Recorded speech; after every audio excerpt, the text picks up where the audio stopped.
Christophe Cousin, bonjour et merci d'avoir accepté cette interview. Nous sommes au comptoir général. Donc l'objectif de l'interview aujourd'hui est de définir ou redéfinir ce qu'est l'explorateur et son rôle dans notre société. Par société, j'entends une société, la société du monde occidental, ultra connectée. Aujourd'hui, qu'est-ce que l'explorateur peut apporter ? À mon sens, redéfinir les contours géographiques du monde dans lequel on évolue. À titre d'exemple, j'ai réalisé un voyage il y a quelques années sur l'univers des communautés utopiques. On peut choisir d'évoluer dans ce monde en décidant d'aller se jeter à corps perdu sur les routes du monde. Et si on se penche sur le monde avec ses champs des possibles, ses communautés utopiques, ça c'est une manière de lire le paysage. Moi, je pense qu'il s'agit juste d'une question de génération.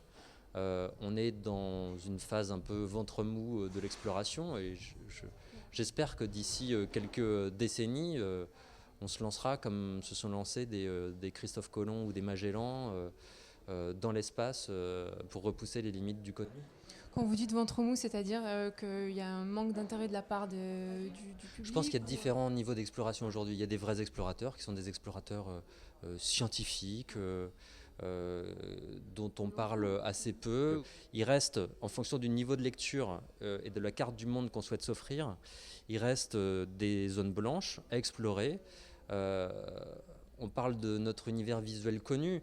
Je pense aussi qu'il y aurait un voyage extraordinaire à faire autour du monde à la rencontre de l'invisible. Les croyances, les légendes, ça c'est aussi de l'exploration. Collecter des histoires, aller dans le sens d'une exploration qui pousserait les limites du purement géographique. C'est plus dans ce sens-là que je pense qu'il reste à explorer. La dimension purement géographique, pour moi, elle est vraiment liée à l'espace. Alors, j'imagine que vous connaissez ce qu'on appelle aujourd'hui les digital nomades.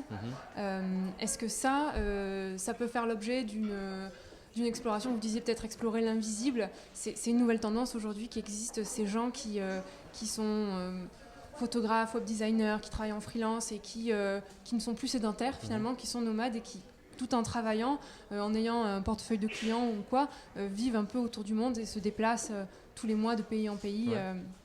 Qu'est-ce que vous pensez de cette communauté-là Pour moi, ils font partie intégrante de la société dans laquelle on évolue. L'exploration, c'est essayer de décrypter la société, le monde dans lequel on évolue tous.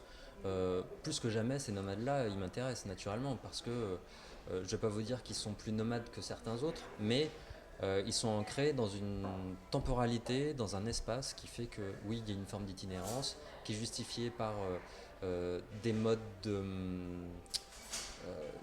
qui sont justifiés par la manière dont ces gens-là coexistent entre eux. Ils ont probablement leur code, une culture. Merci beaucoup en tout cas. Merci à vous.